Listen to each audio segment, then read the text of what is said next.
A protest record at heart, Marvin Gaye's What's Going On was released on Motown in 1971 after initial skepticism from the label.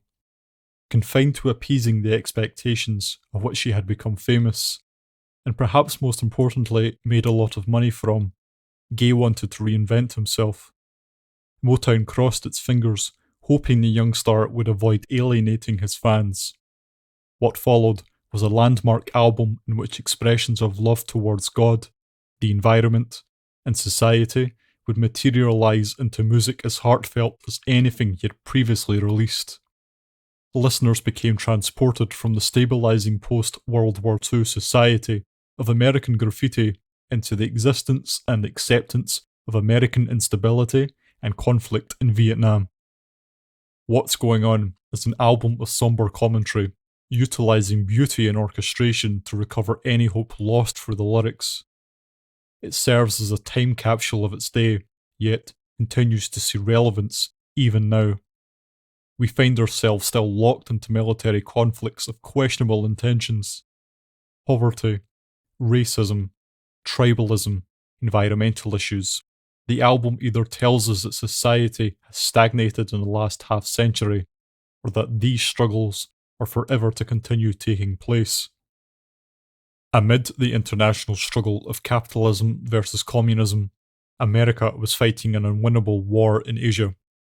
It was the year of the Pentagon Papers, revealing unpublished information regarding involvement in Vietnam. By the end of 1971, the US had lost 57,323 lives in conflict. Gathering soldiers for deployment, President Lyndon B. Johnson and Secretary of Defense Robert McNamara had created Project 100,000. Here, the aim was to recruit African American men forced to enlist from living in poverty to bolster their personnel fighting on the front lines. Resentment was well justified. An African American man felt unwelcome in his home, yet was expected to give his life for it.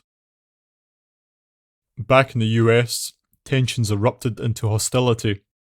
Riots had taken place sporadically since 1967 in Gaye's native Detroit, as well as throughout the country. Cities set ablaze, violence was metastasizing, revolution was within touch. It was a nation growing more and more frustrated with the treatment of its people. Social and economic issues of America eventually reached a boiling point. The world appeared to be falling into despair. Martin Luther King and Robert F. Kennedy were both assassinated in 1968, just 2 months apart. Disheartened optimists feared they would never see their future. On May 4th, 1970, Kent State University would see the death of 4 of its students and many more injured from the bullets of Ohio National Guardsmen.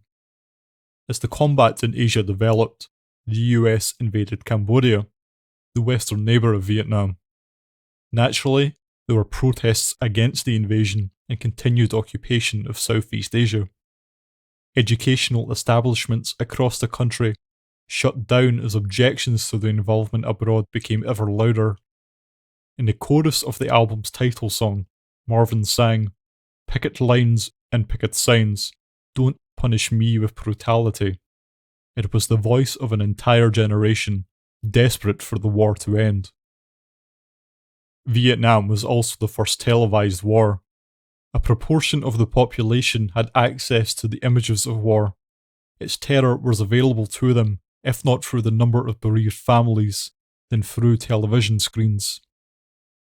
Where a wealthier family, disconnected from the poverty-stricken enlistments of Project 100,000, may have felt removed from the conflict, there was now no escaping it. Running for the Democratic presidential nominee in 1968, RFK used the growing opposition to the involvement as a core pillar of his campaign.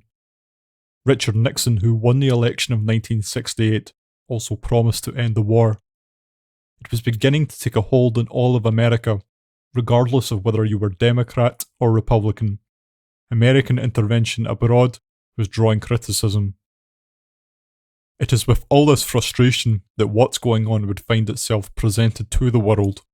It was, after all, conceived by it. Sonically, it is an album at odds with its subject matter. Excessively graceful orchestrations and vocal harmonies provide the opposite reaches of lyrics discussing the horrors of man as it submerges itself deeper into violence. We now hear the album's title track being used internationally in protests, commenting upon the very same issues as Gaye once had. It is the soundtrack for change as we attempt to build that brighter future those disheartened optimists once succumbed to losing. The record would go on to rank highly in the minds of music critics, who reflect on it with extreme admiration. Its timelessness, its continued relevance has established it as an album capable of giving us the words at times of warning, mistrust, and mourning. Marvin Gaye died from a gunshot wound at age 44, murdered by his father after an argument. He died having contributed a masterpiece to the realm of music, empowering the world and its people in the process.